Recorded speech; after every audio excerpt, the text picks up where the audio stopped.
Halo guys, kembali lagi dengan saya Kalimasada dari Akademi Kripto. Di video kali ini kita akan membahas mengenai mendekati akhir siklus apa yang harus dilakukan oleh para investor. Jadi video ini saya buat supaya teman-teman ini tidak salah kaprah dalam melihat market kripto. Juga teman-teman memiliki mindset yang realistis dan mengetahui kita ini sekarang ada di mana dan juga keadaan makro, keadaan dunia ini seperti apa. Karena sama juga teman-teman, seperti profesi-profesi lain, kita trader, investor di market itu juga harus mengetahui apa yang harus mereka lakukan berdasarkan data, fakta, dan juga angka yang terbarukan. Jadi di sini saya bukan seorang penasihat keuangan, tapi saya hanya membagikan ya data, fakta, dan angka melalui versi saya pribadi, yang mana saya berharap itu bermanfaat untuk teman-teman semuanya. Teman-teman harus paham bahwa crypto market atau pasar kripto itu selalu bergerak sesuai dengan siklus. Mungkin di luar sana sedikit sekali orang-orang yang saya bilang ya punya kepentingan tapi menjelaskan hal ini. Mereka ini selalu memiliki mindset, selalu memiliki pemikiran, selalu memiliki angan-angan yang disampaikan ini dengan ekspektasi yang terlalu tinggi. Namun ya kita di sini menyampaikan dengan realistis bahwa di kripto itu ada masa-masa indah atau bull market atau keadaan di mana semua harga ini mengalami kenaikan. Ada juga fase di mana harga-harga ini cenderung mengalami yang namanya penurunan. Itu disebut juga dengan crypto winter atau bear market. Karena 3 tahun terakhir ini kita mengalami yang namanya siklus kenaikan atau bull market sehingga setiap dip, setiap koreksi itu harganya akan selalu naik lagi. Tapi nanti ketika fase bear market ya, ketika harga itu mengalami koreksi, itu akan terus mengalami koreksi lagi meskipun dia mengalami kenaikan yang kecil. Karena market kripto, teman-teman, itu bergerak sesuai dengan siklus atau market yang sangat cyclical. Nah, kalau kita melihat ya, ini data dari Caleb and Brown, teman-teman bisa melihat nih di sini bahwa crypto market itu nggak selalu naik terus, tapi ada fase yang di sini kita ngomong merah, yaitu adalah fase penurunan. Jadi kalau menurut data ya dari Caleb and Brown, ini dia membagi 4 ya fase di kripto. Ada akumulasi, ada growth, ada bubble, ada crash juga. Nah, di sini ya fase-fase growth itu selalu diikuti dengan bubble atau fase di mana harga ini mengalami kenaikan yang signifikan atau kenaikan yang parabolik. Kemudian sesuatu yang naik secara tinggi itu selalu diikuti dengan penurunan yang sangat signifikan. Di sini saya bikin video, saya nggak mau teman-teman ini terjebak dalam suatu tren yang salah alias membeli aset ya, atau Bitcoin ketika dia udah mendekati bubble dan bubble-nya akan crash atau bubble-nya akan pecah.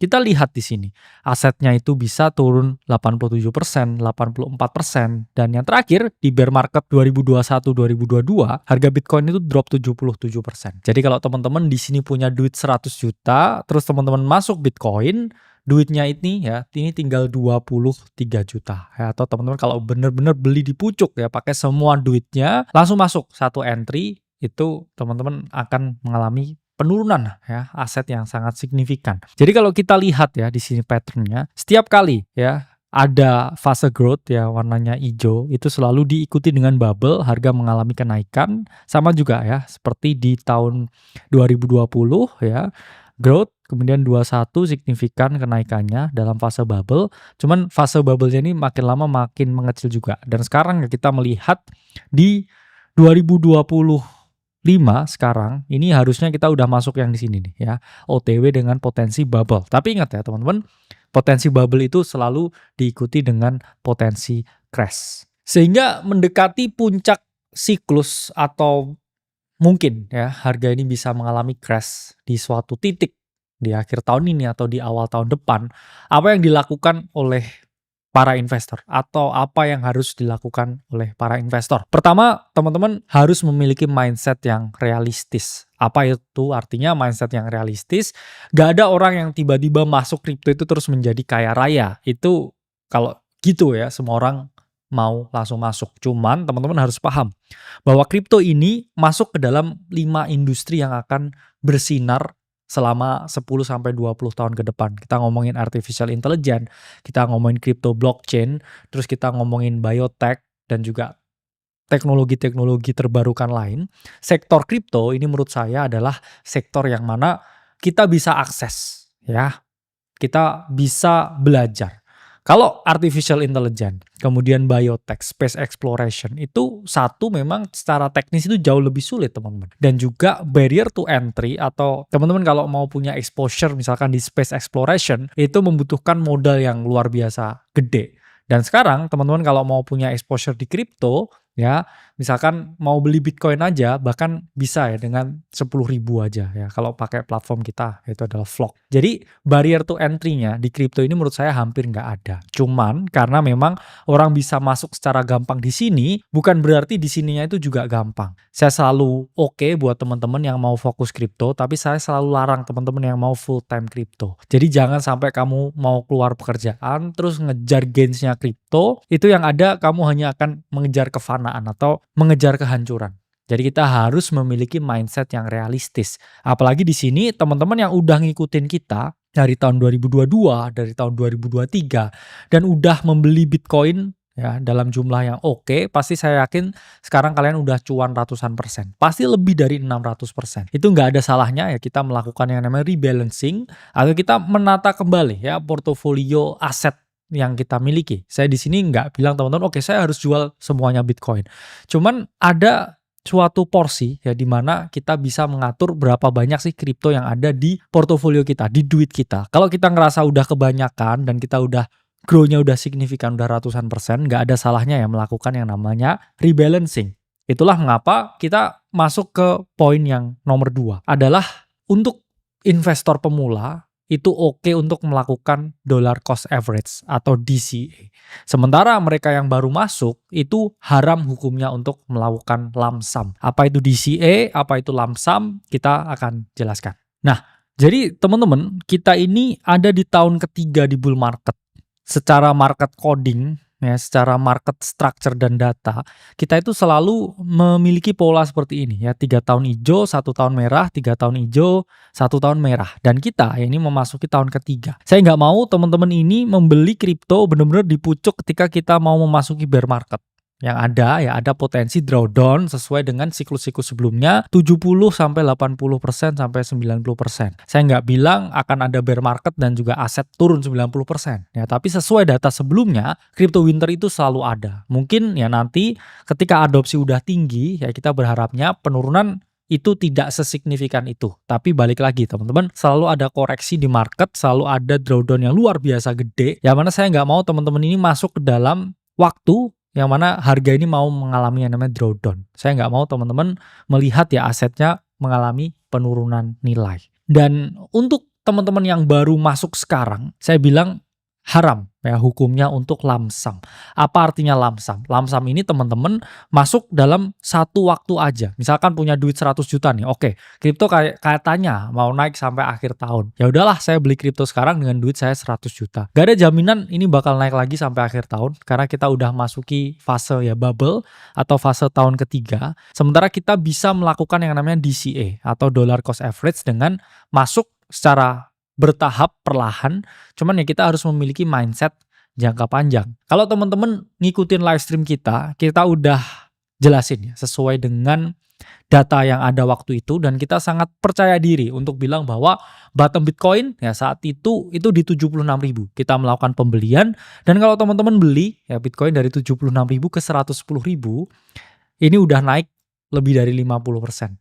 Bayangkan teman-teman, kalau itu teman-teman melakukan lump sum yang strateginya punya duit 100 juta, sekarang udah jadi 150-an juta ya. Jadi nggak ada salahnya ya untuk melakukan yang namanya take profit. Jadi lump sum itu ya, ini seperti ini. Bahayanya kalau teman-teman masuk di akhir tahun ini ya atau mendekati tahun-tahun ini dengan semua duit yang teman-teman miliki, berharap naik sampai tahun 2025, namun di sini misalkan terjadi koreksi signifikan, 50%, 70%. Duit teman-teman bisa aja tinggal 50 juta, tinggal 30 juta. Dan saya nggak mau itu terjadi ke teman-teman semuanya. Jadi teman-teman harus menghindari ya metode lump sum ini ketika market ini udah mendekati pucuk seperti saat ini. Dan Bitcoin ini memang bisa kita hold sampai siklus selanjutnya. Tapi kalau kita bisa ngetrim beberapa posisi kita dan membeli ya nanti ketika harga melakukan koreksi, yaitu kita bisa melipat gandakan jumlah Bitcoin yang kita miliki. Namun ini nggak bisa teman-teman terapkan dengan altcoin. Mengapa? Karena hampir semua altcoin itu selalu berubah komposisinya di setiap siklus. Jadi yang top 10 sekarang itu nggak mungkin jadi top 10 lagi di siklus selanjutnya. Hampir tidak mungkin. Itulah mengapa saya ngomong kalau sampai akhir tahun ini ya, teman-teman posisi altcoinnya lebih baik di take profit semuanya. Kecuali ya itu Bitcoin ya. Kalau Bitcoin tuh nggak apa-apa. Tapi kalau altcoin lain, not financial advice, tapi saya rasa mengurangi exposure di altcoin itu bisa menjadi cara ya yang bisa kita lakukan. Nah, timbul pertanyaan, ketika saya baru tahu kripto sekarang ya, baru lihat nih Bitcoin di video ini atau misalkan ketika kita melakukan live stream. Gimana sih caranya saya ini pengen punya exposure di kripto tapi saya pengen aman ya, teman-teman bisa menerapkan yang namanya metode dollar cost average. Jadi dollar cost average itu metode di mana teman-teman masuk Bitcoin ini mencicil. Ya anggap aja seperti tabungan. Misalkan teman-teman punya 100 juta, nggak teman-teman masukkan saat ini juga 100 juta.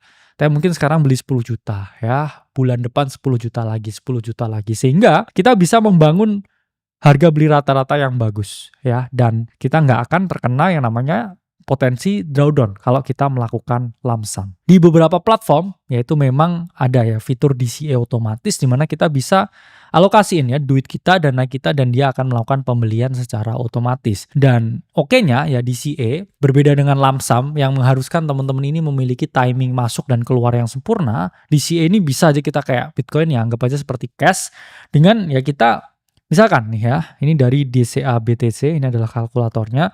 Kalau kita beli $1.000 setiap bulan ya selama 2 tahun dengan total investasi 24.000, ya kita dapat gain 198% dan nilainya ini naik sampai 71.000 US dollar. Jadi DCA ini solusi buat teman-teman yang baru masuk kripto di tahun ini atau baru tahu Bitcoin sekarang. Tapi teman-teman harus punya mindset jangka panjang ya, setiap ada rezeki ya, atau ada uang yang sisa, itu bisa menerapkan strategi di DCA ya. Kalau kamu baru tahu kripto sekarang, kalau kamu mau lump sum, saya bilang itu hukumnya haram ya. Mau masuk sekarang ya atau 2 bulan lagi dengan semua duit yang dimiliki, hati-hati ya dengan potensi adanya perubahan musim ya, dari musim panas ke musim hujan. Saya nggak mau kamu keluar rumah nggak bawa payung, nggak bawa jas hujan terus kehujanan ya. Saya nggak mau kamu sakit. Jadi kamu harus tahu ya bahwa ada musim yang mungkin dan bisa berganti.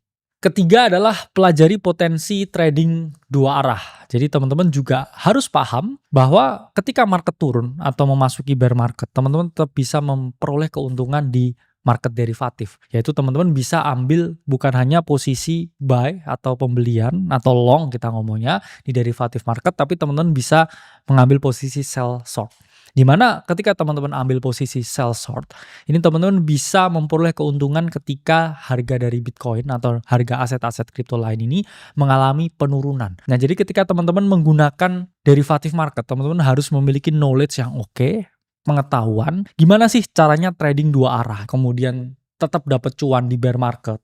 Ya ini teman-teman bisa ya menjadi member dari Akademi Kripto, dan di sini kita ajari ya nggak hanya mengenai blockchain teknologi, crypto investing atau live class, tapi teman-teman juga bisa memperoleh ya berbagai modul mengenai crypto trading di sini. Di sini kita akan jelaskan nih ke teman-teman gimana sih caranya melakukan entry, gimana trading di DEX, gimana trading dua arah, yang mana kita juga ajarin juga ya tentang mind management ya, memanajemen psikologis teman-teman, dan semua teknik yang mana kalau teman-teman habisin ya modulnya ini bisa sampai berbulan-bulan ya. Jadi sangat lengkap ya pembelajaran di Akademi Kripto. Kita pun juga memberikan insight, memberikan informasi mengenai potensi trading dua arah berdasarkan outlook yang saya berikan dan juga Bro Timothy berikan ketika teman-teman menjadi member di Akademi Kripto. Jadi nggak ada salahnya ya teman-teman berinvestasi pada pendidikan, karena marketnya ini OTW menjadi lebih sulit lagi. Jadi teman-teman harus membekali diri kalian dengan pembelajaran, harus membekali diri kalian dengan pengetahuan supaya teman-teman bisa menavigasi ketika keadaan market nanti menjadi sulit dan butuh expertise untuk bisa memperoleh keuntungan di market kripto. Atau juga teman-teman bisa gabung ke komunitas gratis kita. Di bawah setiap hari saya pribadi nulis banyak hal ya tentang kondisi market, tentang apa yang harus teman-teman lakukan, dan ya semoga ya berbagai edukasi tersebut bisa membantu teman-teman untuk bisa memperoleh cuan mandiri di market kripto. Terakhir, teman-teman harus memiliki mindset hari ke hari. Artinya apa? Teman-teman, saya tidak menyarankan kalian untuk buy and hold altcoin dan tidak melakukan take profit sama sekali. Karena lebih baik take profit daripada take picture. Kamu seyakin-yakinnya apapun lah dengan BAX atau dengan altcoin yang kamu hold, kamu harus paham bahwa setiap kali bear market terjadi itu akan minus lebih dari 90%. Dan untuk bisa kembali ke harga yang lebih tinggi itu butuh kenaikan ya lebih dari 10 kali lipat. Jadi nggak ada salahnya teman-teman memiliki mindset hari ke hari.